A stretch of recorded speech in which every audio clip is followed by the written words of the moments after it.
Écoutez l'émission Ejo. Fuata kipindi cha Ejo. Kurikira ikiganiro Ejo. Umviriza ikiganiro Ejo.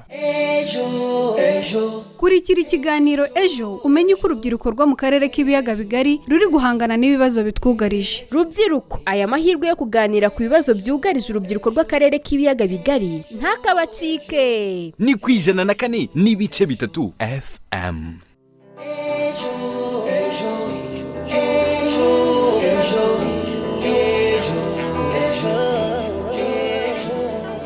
Ibihe byiza kuri mwe mwese muteze amatwi ikiganiro Ejo. Uyu ni wa mwanya mwiza tuganira ku nsanganyamatsiko zitandukanye. Iki kikaba ari ikiganiro cy'umwihariko kigiye kwibanda ku mibanire y'impunzi zituye mu nkambi ndetse n'abaturage baturiye inkambi. Ikaze muri iki kiganiro mukurikira ku 104 n'ibice 3 FM Ijwi ry'Amerika gihagarariwe na Nigena Roger, Mizero Crispin akaba ari ku buhanga bw'ibyuma. Njubaha ikaze muri iki kiganiro, nitwa Nicole Giraneza. Werurwe muri uyu mwaka Komisiyo y'Igihugu y'Uburenganzira bwa Muntu yari iri mu gikorwa cyo gusura inkambi z'impunzi n'iziba hanze y'inkambi no kugenzura uko uburenganzira bw'impunzi bwubahirizwa mu nkambi zibarizwamo. Inkambi z'impunzi Komisiyo yagenzuye ni iya Nyabiheke yo mu karere ka Gatsibo, iya Kigeme yo mu karere ka Nyamagabe, iya Gihembe yo mu karere ka Gicumbi, iya Mugombwa yo mu karere ka Gisagara, iya Mahama yo mu karere ka Kirehe, iya Kiziba yo mu karere ka Karongi n'inkambi y'agateganyo ya Bugesera yo mu karere ka Bugesera. Mu igenzura ry'inkambi, Komisiyo yarebye uko uburenganzira bw'impunzi bwubahirizwa by'umwihariko mu byiciro byazo bitandukanye, uko uburenganzira bw'impunzi ziba hanze y'inkambi bwubahirizwa by'umwihariko ku bijyanye no kuvuzwa, kubona ibyangombwa, kunganirwa mu mategeko, ibijyanye n'uburezi n'ibindi. Reka ikiganiro cya none tugitangirire mu nkambi ya Kigeme. Ni inkambi iri mu majyepfo y'u Rwanda, ikaba iherereye mu karere ka Nyamagabe. Ubusanzwe iyi nkambi ituriye umuhanda munini wa kaburimbo werekeza mu karere ka Rusizi, ku buryo uyu muhanda uca hagati y'ibice bibiri by'inkambi ya Kigeme. Twaganiriye n'impunzi zituye muri iyi nkambi tugamije kumenya uko umubano wabo n'abaturiye inkambi wifashe. Ese ko hari abatekereza ko umubano wabo waba utifashe neza, bo babivugaho iki? Reka tubumve. Twaturutse muri Kongo, tubana neza nta kibazo, turi hano mu isoko tugacuruza, nta kibazo dufite, twese tugataha n'ejo tukagaruka. Iyo nyine mfite akanya akabarwaye njya kumusura, nanjye narwara akaza kumusura, cyangwa ari cyo murushije nkamushyira, n'icyo ndushije nawe akansanira. Iyo tugiranye ikibazo n'umuntu wo hanze turagikemura, nk'abadukuriye hano mu isoko tukagikemura nyine nk'abaturanyi. Jewe muri iyo myaka ine maze nturi inkambi, mbona abatuye mu nkambi n'abaturiye inkambi abanye neza kubera ko hari ibikorwa byinshi bigenda bibahuza, birimo abana barigana, aho abantu bahahira ni hamwe, abantu bagiye mu ngendo gutega batega mu mabisi amwe, hari ibikorwa byinshi bibahuza ku buryo nta kibazo cy'imibanire gihari. Ntacyo ndabona n'icyaba ni nk'icyaba mu bandi bantu basanzwe, ari abo hanze y'inkambi cyangwa se ari abo mu nkambi, nta kintu kibi kirimo gishobora kuvuga ngo cyagonganishije abantu bo mu nkambi n'abo hanze yayo. Mbona gato nta kibazo ku bantu turanye bo duturanye nabo, twaje tubasanga tubona nta kibazo baratwakira. Ikibazo dufite ni inzara igiye kutwica mu ngambi gusa, twabona tugiye kurara nk'inzara twaje kugira ngo umuturage no nta kintu yigira wadufungura tugasanga nta kintu afite, no nta kintu kibazo dufite pe n'inzara. Nta mafaranga batugabanyije, baduherezaga 7,600 barangije barabikata ngo ni 3,000, na bya 7,000 byari bituhagije ngo baduhaye bitatu ndabihahisha iki. Mfite nk'abantu 8, mfite umukobwa w'ingumi ukeneye urukweto, ukeneye amafuta, ukeneye byose. Ubwo rero mbamaze kuyakata abana bacu babaye ba mayibobo, none bari gutwara inda zitateganyije kubera ndazara ari inzara ngabura abona umusore amuhereza 500 bari kuje kuryama nawe. Idutera ikibazo ko n'amusore aramwihakana akavuga ndago ndago myakanje nyemerera kugira ngo nza n'umugore. Ntaho twabonanye, bahuriye muri kabare kubera inzara imujanye muri kabare. Boho nyina wo mwana urabyihangane, none urata umwana wawe. Hano niho mu rugo nyine mvuga hano muri Kigeme, ariko nyine maze imyaka 3 nkorera hano. Umubano uhagaze neza kuko ntanjye ucururiza ahangaha ndi wo hanze, nyine mbona ari neza, ntabwo banga kungurira kuko ndi wo hanze. Mu by'ukuri babaye nk'abavandimwe bacu kandi hari byinshi badufashije, nibo akazi hano karabonetse, n'abantu bafite amazu hariya nta bapangayi bageraga, abapangayi bagiye baza kubera bano bantu. hari ibikorwa ibimina ibintu by'imikino uretse ko yenda ubu byahagaze ibibazo ni ibisanzwe nta bibazo bidasanzwe biba n'ubundi ibibazo iyo bibaye hariya ni hafi kuri polisi irabikemura bikarangira. Ngewe maze igihe kinini cyane kuko ngiye nageze hano muri 2012 buri gihe naje mvuye muri Kongo ariko mfite ngewe umugore w'umunyamahanga w'umukongomani ntabwo navuga ngo ntabwo dufitanye imibereho myiza turayifitanye ibikorwa dukorana nyine ni uguhahirana nabo mu nkambi urabona umuntu yavuye hanze akazana nk'ibyo kuribwa hano baramugurira n'ibi nabyo ducuruza nabo baratugurira iyo babonye nk'agafaranga bahabwa kuri mu visa baratugurira uretse ariko ubu ngubu bo niho bagize ikibazo nta n'ikintu bari gufata n'uburibwe ni bwose nabwo bari gusonza nyine nk'ibyo byose kuko iyo twabuze nabo baba babuze. Barakoze abatwaganiriye baba mu nkambi ya Kigeme ndetse n'abaturiye inkambi. Nshuti bakunze b'ikiganiro ejo niyumviye ko bavuga ko umubano wabo wifashe neza kuko bavuga ko hari byinshi bakorera hamwe nko gucuruza, kuba abana babo biga ku mashuri amwe ndetse n'ibindi. Muri studio ndi kumwe na mugenzi wanjye Christelle Wikeza nkamuhaye ikaze ngo tugezeho ubutumwa bumaze kumugeraho kuri iyi nsanganyamatsiko turi kuganiraho uyu munsi. Ikaze muri studio Christelle. Urakoze cyane kunyakira. Mbere yuko utugezaho ubutumwa bumaze kukugeraho ku nsanganyamatsiko turi kuganiraho uyu munsi, ndagira ngo ubanze utubwire ibyo wabonye mu gihe wari waragiye mu nkambi ya Kigeme. Utubwire ese wabonye umubano wifashe ute hagati y'impunzi ziba mu nkambi ndetse n'abaturiye inkambi? Mu nkambi ya Kigeme bavuga ko imibanire yabo ihagaze neza, ariko mu kuvuga ko ihagaze neza bifite aho byahereye. Bavuga ko mbere hari imbogamizi zazagamo ariko aho bigereye ahangaha ubu ngubu ati imibanire imeze neza kuko bagaragaje ibikorwa bitandukanye bahuriramo nk'ibikorwa by'ubucuruzi. Ikindi bagarutseho cyane ni uko bagirana ubucuti, basurana, bakabyaranira abana muri batisimu, bagashyingiranwa, nta kwishishanya. Kandi ibyo byose byagaragajwe n'impande zombi kuko twaganiriye nabo mu bice biri bitandukanye. Yego, urakoze cyane kudusangiza ibyo wabonye mu gihe wari uri mu nkambi. Hanyuma rero umwanya n'uwawe tugezeho ubutumwa umaze kwakira. Reka duhere ku butumwa bwa Niyokwizerwa Jean uherereye i Kanombe aho yagize ati ndabashuje mu kiganiro ejo. Ati no ku nsanganyamatsiko aravuga ko nko mu nkambi ya Nyabiheke iherereye mu karere ka Gatsibo yabonye umubano hagati y'impunzi n'abaturiye inkambi bigoranye. Ati kuko imico y'ibihugu iba yarabagiye mu maraso. Ati ni uruhare rw'ubuyobozi mu kwigisha impande zombi bityo umubano warushaho kuba mwiza. Irambo na Kini uherereye mu karere ka Bugesera yagize ati hari igihe imibanire itaba myiza hagati y'impunzi n'abaturiye inkambi. Ati kuko usanga impunzi ari ubufasha zigenerwa abaturage bakabona ko bo badahabwa agaciro. Yasoje avuga ko agira inama impande zombi zo kurushaho kubana neza kuko ntawe umenya aho bwirageze. Dukomeza, Gasasira Theogene uherereye mu karere ka Kicukiro mu murenge wa Kanombe yagize ati nta mpamvu n'imwe yatuma imibanire itaba myiza cyane ko bamaze igihe kirekire inaha. Imyumvire iba yaragiye ihinduka ku buryo nta gikwiriye kubatandukanya. Naho Ukwishaka Ferdinand uherereye mu karere ka Gasabo mu murenge wa Gisozi yagize ati birashoboka cyane ko impunzi zabana neza n'abene igihugu. Ati nigeze kugira amahirwe yo gukorera mu nkambi z'Abarundi harimo iy'agateganyo iherereye i Gatore ndetse no mu nkambi ya Mahama. Ati ariko nabonye babanye neza kuko bagira ibikorwa bitandukanye bibahuza nk'imikino, amashyirahamwe y'ubuhinzi n'ubworozi ndetse no gushyingiranwa. Bakunzi b'ikiganiro mudukurikiye, ibi nibyo bitekerezo mumaze kudusangiza ariko mukomeze mubyohereze ndakomeza mbyakire. Barakoze bamaze kudusangiza ibitekerezo byabo. Nawe uduteze amatwi udusangiza igitekerezo cyawe muri iki kiganiro. Ese ubona umubano mwiza udashoboka hagati y'impunzi n'abaturiye inkambi bitewe n'uko abantu bava mu bihugu bitandukanye bafite imico itandukanye, imyumvire n'uburyo bwo kubaho butandukanye? Ese hari igitekerezo wifuza kudusangiza ku ngingo turi kuganiraho uyu munsi? Twandikire kuri 0728024232 cyangwa se kuri 0787581411. Iyi nimero wanayitwandikiraho kuri WhatsApp. Wanadusanga kandi ku zindi mbuga nkoranyambaga nka Facebook, Instagram, Twitter na YouTube. Wandikamo Ejo Youth Echo ahashakishirizwa maze ukadusangiza icyifuzo cyawe.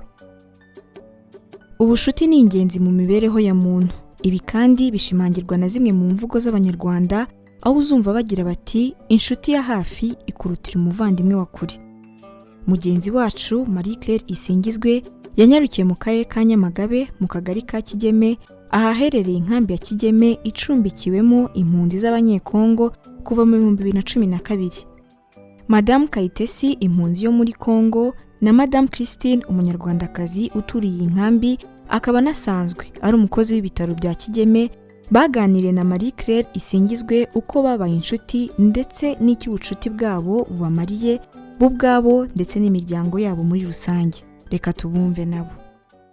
Tubahaye ikaze. Murakoze cyane. Ntangiriye kuri Madame Kayitesi natangira nkubaza ntese ni gute wabaye inshuti na Christine? Christine twabaye inshuti twahuriye mu rusengero rumwe dusengana. Christine mbera marene w'umwana, Christine mbera umunyamuryango wa bugufi, tubana neza nta kibazo. Christine umuntu yasenga Imana nta kintu adashobora. Twaje ahangaha nk'impunzi tuhasanga abaturage, tuhasanga itorero, turasenga. Muri uko gusabana nabo hari ibyo twababonyeho batubaye na hafi cyane. Duhura na Christine, umugabo wa Christine chef de chorale wacu, tubana neza mu mahoro. Ataranashaka na Christine mushaka turi hamwe, aza twese turi hamwe mu muryango. Urumva ubucuti bwacu bufite mbese ahantu bwahereye. Inkambi ya Kigeme iri hano turi guhera 2012. Ese kuva icyo gihe uyu munsi turi muri 2021 ni gute wagiye uhura n'inshuti nshyashya kugeza n'ubwo uvuze ariko Christine ndabona yambera inshuti magara ishobora no kumbyarira umwana muri batisimo? Ahangaha kuva inkambi hageze abaturage muri rusange twabanye neza mu mahoro. Wenda twaratinyanaga, gatinya umunyarwanda gatinya umukongomani, ariko ubu ngubu nta kibazo. Ushobora kujya gushaka n'isambu ahantu, isambu nkayihinga n'umunyarwanda akazandebera iyo myaka ikazera. Kuko nawe yaza mu nkambi akandagiza wenda itungo rye nkariragira bizagenda amahoro nta kibazo cyose n'abanyarwanda. Jewe umugabo wanjye ni umukongomani atavuga ikinyarwanda. Uzi ko mu nkambi harimo abakongomani bavuga ikinyarwanda n'abatakivuga. Akigera ahangaha wenda yabaga bona nk'aho hari mu bwigunge ari wenyine, ariko abantu twaje dusanga twasabanye nabo bo kwitorero bari nk'umugabo wa Christine, ba Christine n'abandi benshi batumye asa n'uwisanze hagati mu muryango. Nakabona koko ko abantu ni beza, abantu turagenderana, abantu nta kibazo, abantu bakamuyobora uburyo kiyashaka nk'amafaranga, uburyo kiyayabona, akamwira ati shyira akantu hariya abakongomani murakundwa. Uzabona ibyo bintu nabibonye byarabaye ku muryango wanjye. Umuntu akagukunda nta kintu ubona agukundiye nyacyo. Christine nawe ndakwakiriye muri iki kiganiro, tubwire ishusho y'uko byagenze kugira ngo muhinduke inshuti kugeza uyu munsi uhereye 2012. Murakoze. Madame Kayitesi n'umuryango we muri rusange twahuye mu rusengero aho dusengera muri Anglican, dutangira tubana muri korale, tugahurira mu groupe de prière. Mu bana bacu ukurutyo icyambere no kugenderana no kusangira ubuzima. Niba umwe afite icyo akenye azi ko yakibona ku wundi akamubwira, yaburara mu by'ukuri mfite ibyo guteka nanjye sinabura, kuko umugabo we n'umutekinisiye. Niba televiziyo yanjye yagize ikibazo ntabwo najya guhikira akabandi musize, ni ukuvuga ngo mbanza kumutekereza kugira ngo njye kureba abo handi. We nta yindi samba afite hano. Christine byavuze nibyo, ni urugero nshobora kuba mfite nk'umunsi mukuru hatigeze ariko buriya ntumijeho Christine burya yaza vuba yihuta, kubera ko bwa bucuti dufitanye n'ubumwe nagahita byumva vuba ati nzaza, nkibuka no gutumira n'abandi, ariko umuntu abanza kwanza inshuti ye. Ari ya myumvire yo kuvuga ngo abanyarwanda bagira batya, abakongomani bagira batya, ni iyihe nama mugira abagifite iyo myumvire kugira ngo nabo babashe gusabana, babashe kugira ubucuti nk'ubwo mufite? Murakoze. Imyumvire yo wenda abantu bayifata bitewe n'umuco w'abantu n'abandi. Urumva hari ababonaga ko babirataho bitewe nuko bari babayeho, abana bo bakumva nyine bo baraciriritse kuri bo, akaba aricyo cyumva nyine batigereranya nabo. Inama nuko umuntu wese ni umuntu, kandi inshuti burya irahenze mu buzima. Kubura inshuti ni uguhomba ikintu gikomeye. Numva kugira inshuti zitandukanye ari byo by'agaciro kurusha kureba ujye ureba akantu ku kandi wasanga uri wenyine, kuko niwe waba wiyemera, abandi bose babona bose ufite ibyo banenga. Yego. Murakoze. Inama nagira bagenzi banjye b'abakongomani nuko twese twasinyira ku mugozi umwe, ari umunyarwanda ari umukongomani, twese turi bamwe. Turabashimiye cyane rero, murakoze kudusangiza ubuhamya bwanyu mu kiganiro ejo. Mugira umunsi mwiza. Murakoze cyane na umunsi mwiza. Nyuma yo kumva Christine na Kayitesi, reka twumve niyo dusenga Chantal, umwe mu rubyiruko rw'abanyarwanda baturiye inkambi ya Kigeme. Avuga ko ubucuti bwa Kayitesi na Christine bwamusigiye isomo ryo kubana neza n'abamugana bose, bityo anagira inama urubyiruko. Ni kuri mikoro ya mugenzi wacu Marie Claire Isingizwe. Isomo byansigiye ni uko kuba umwe ari umunyarwanda undi ari umukongomani, bakaba barabashije kubana neza, bakishingirana, babyarana abana muri batisimu, ni ikintu gikomeye. Rero kubera ari bakuru kuri njyewe, numvise byaransigiye ishusho yo kugera ikirenge mu cyabo, n'ubundi uko nzagenda nzamuka nanjye nkagira izindi nshuti mbana nazo z'abantu bakuru b'abamama. Wowe uri umunyarwanda, hari inshuti z'abakongomani uvuga ngo mfite izi nshuti kubera ko nizi somo nabonye ko bishoboka nanjye mfite inshuti z'abakongomani n'ubwo ndi umunyarwanda? Yego, zirahari kubera ko hari abo duhurira mu itangazamakuru riduhuza nk'abakongomani n'abanyarwanda b'urubyiruko, uretse ko hari n'abandi tugiye turirimbana nko mu makorari. Usingiye ku isomo wakuye kuri Christine na Kayitesi, nihe nama wagira abandi bari kumva iki kiganiro, cyane cyane ku bantu badahuje ubwenegihugu? Njyewe inama nabagira nuko umuntu wese uje kugana, utitaye ko ari umunyarwanda cyangwa ari umukongomani, umuntu wese wabana nawe kandi mukabana neza. Niyo mpamvu tutagakwiye kubana rero nk'abafitanye amahare kandi turi abantu bamwe. Arakoze Niyodusenga Chantal ku masomo dusangije yakuye mu mubano wa Christine na Kayitesi. Asoje avuga ko umuntu wese ukugannye muba mugomba kubana neza mu mahoro nubwo mwaba muva ahantu hatandukanye. Ese hari igitekerezo wifuza kudusangiza ku ngingo turi kuganiraho uyu munsi? Twandikire kuri 0728028232 cyangwa se kuri 0787581411. Iyi nimero wanayitwandikiraho kuri WhatsApp. Wanadusanga kandi ku zindi mbuga nkoranyambaga nka Facebook, Instagram, Twitter na YouTube. Wandikamo Ejo Youth Echo ahashakishirizwa maze ukadusangiza icyifuzo cyawe. Bibonimana Chantal ni umuyobozi ushinzwe imibereho myiza mu nkambi ya Mahama. Ashimangira ko imibanire n'abaturiye inkambi igenda irushaho kuba myiza ugereranyije n'uko yari imeze mbere bakiza mu Rwanda, ngo kuko kuri ubu bafite ibikorwa byinshi bibahuriza hamwe, haba ababyeyi ndetse n'urubyiruko. Ni mu kiganiro yagiranye na Nishimwe Ariete yatangiye amubaza ibibazo bari bafite ubwo bari bakigera mu Rwanda. Tubumve. Bibonimana Chantal ashinzwe imibereho myiza mu nkambi ya Mahama. Ikaze mu kiganiro. Uratangira utubwira ese mukigera hano muri 2015 ibibazo mwakundaga guhura nabyo ni ibihe? Ibibazo twahura nabyo abenshi bari barahahamutse mu mitima kubera ibintu twahuye nabyo mu gihugu cy'u Burundi. Twaguma twibaza tuti mbonera kure ko ari hafi y'umupaka w'u Burundi ko tuzahura n'ikibazo gasanga baje kudutera hano, ariko siko byagenze kuko twasanze leta y'u Rwanda twagiriye ubuntu dusanga bafise umutekano kwiye, baraturinda bihagije, byagiye bituvamo. Imibanire yacu hamwe nabo bari badufise hamakenga ko bari bafise indimiro aho barima mu masambu yabo, bavuga ati noneho haje impunzi hagiye kuba ubujura budasanzwe, ubu baze baratwiba utwo twarimye, ariko turabona kabisa ibintu byaragenze neza. Kuri ubu ngubu imibanire yanyu n'abaturiye inkambi ya Mahama imeze gute? Imibanire yacu tubanye neza cyane kuko hari abarundi biwacu baja kurimira abanyarwanda, kubaja kubakorera mu ndimiro. Hari udushira hamwe duhuriramwo, hari umugwi wa Peace Dialogue uduhuza hanze y'inkambi no mu nkambi. Iyo habaye amakimbirane ku munyarwanda n'umurundi turakoranira hamwe tukaja gutatura ayo makimbirane. Kenshi twasanga harimo ikintu c'ubujura, ikindi naco cari cabayeho imbogamizi, inkundo hagati y'abagore n'abagabo bo hanze y'inkambi, ugasanga nk'umurundi kazi hano yatewe inda n'umunyarwanda, rero hakabamwo ibibazo bibaza ati mbega uyo mwana azomujana he, mbega bizogenda gute, ariko rafu ikatuba hafi kugira ngo ivyo bintu bigende neza. Izo mbogamizi ubu zaragabanutse ntizigihari cyane. Hari ibintu byinshi dukorera hamwe, hari ishira hamwe riduhuza abajisha ibiseke nk'abadamu bagahurira hamwe ku banyarwanda n'abarundi, kandi dufise n'ikindi kiduhuza ugwaruka go mu nkambi no hanze y'inkambi. Iyo ari bikorwa babikorera hamwe. Iki gihe ca Covid caratwononeye ibintu byinshi kuko twarakoranira imiganda tugahurira hamwe, twarakoranira ibikorwa bitandukanye tugahomeranira amazu, ariko ubu ntibigihari cyane. Turifuza ko byosubira kandi bikanoganzwa bigasubira gukogwa, kuko ico gihe twari dufise ibintu byinshi cyane biduhuza, tugasanga tubonana kenshi kandi ugasanga ni ibintu byiza cyane. Ntutandukanye umurundi kandi ntutandukanye n'umunyarwanda. Arakoze Bibonimana Chantal ushinzwe imibereho myiza mu nkambi ya Mahama. Ese hari igitekerezo wifuza kudusangiza ku ngingo turi kuganiraho uyu munsi? Twandikire kuri 0788028232 cyangwa se kuri 0787581411. Iyi nimero wanayitwandikiraho kuri WhatsApp. Wanadusanga kandi ku zindi mbuga nkoranyambaga nka Facebook, Instagram, Twitter na YouTube. Wandikamo Ejo Youth Echo ahashakishirizwa maze ukadusangiza icyifuzo cyawe. Kurikira ijwi ry'urubyiruko mu kiganiro Ejo.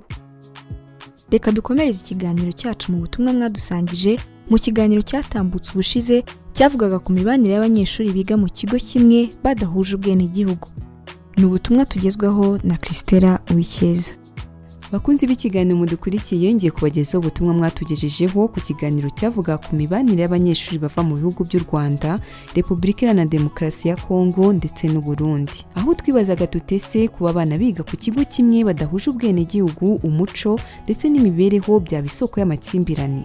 Ubutumwa mwadusangije ni ubu bukurikira. George Tumurerwa uherereye mu karere ka Huye yagize ati kuba abanyeshuri badahuje ubwenegihugu ntabwo byagateje amakimbirane, atahubwo bahugurana ku ndimi zitandukanye bavuga ndetse n'imico itandukanye baba bafite. Naho abayobozi b'ibigo by'amashuri bafasha abanyeshuri gukora imikoro itandukanye mu rwego rwo kubahuza ndetse no kurwanya amakimbirane n'urwikekwe. Mugisha Pacifique uherereye mu karere ka Rubavu yagize ati ndi umunyeshuri wiga mu gihugu cya Repubulika Iharanira Demokarasi ya Kongo. Ati nk'abanyeshuri turaganira tudashingiye ku bwenegihugu. Ati niyo habayeho urwikekwe cyangwa kudasobanukirwa bivuye ku makuru y'ibihuha ku banyarwanda, bagenzi bacu b'abakongomani baratinyuka bakatubaza tukabasobanurira. Naho Harerimana Jean Paul uherereye mu karere ka Gasabo yagize ati abarezi nibafata iya mbere bafasha abanyeshuri gukora imikoro yo mu matsinda bizarushaho gukuraho urwikekwe hagati y'abanyeshuri badahuje ubwenegihugu n'imico. Bakunzi b'ikiganiro mudukurikiye, ubu nibwo butumwa mwadusangije mbuhiniye aha, tuzakomeza ubutaha mu kiganiro nk'iki. Ndabashimiye mwe mwese mwadusangije ibitekerezo byanyu. Ibi bitekerezo byanyu akaba ari nabyo bitugejeje ku musozo w'ikiganiro cy'uyu munsi cyagarutse ku mubano w'impunzi zituriye inkambi ndetse n'abaturiye inkambi. Badusangije uko umubano wabo uhagaze ndetse na bumwe mu buryo bakoresha mu gukemura ibibazo hagati yabo. Wakoze kubana natwe uyu munsi. Wifuza kudusangiza igitekerezo, ubuhamya cyangwa inyunganizi, watwandikira kuri 0728028232 cyangwa kuri 0787581411. Iyi numero wanayitwandikiraho kuri WhatsApp. Wanadusanga kandi ku zindi mbuga nkoranyambaga nka Facebook, Instagram, Twitter na YouTube. Wandika Ejo Youth Echo ahashakishirizwa maze ukadusangiza icyifuzo cyawe.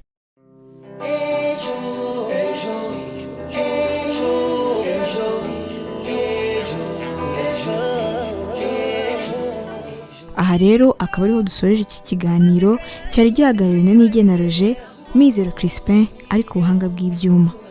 Ntimuzacikwe n'ikiganiro Ejo cy'ubutaha mukurikira ku 104.3 FM Ijwi ry'Amerika buri gihe mu masaha nk'aya. Njye nitwa Nicole Giraneza, mbifurije gukomeza kugira ibihe byiza.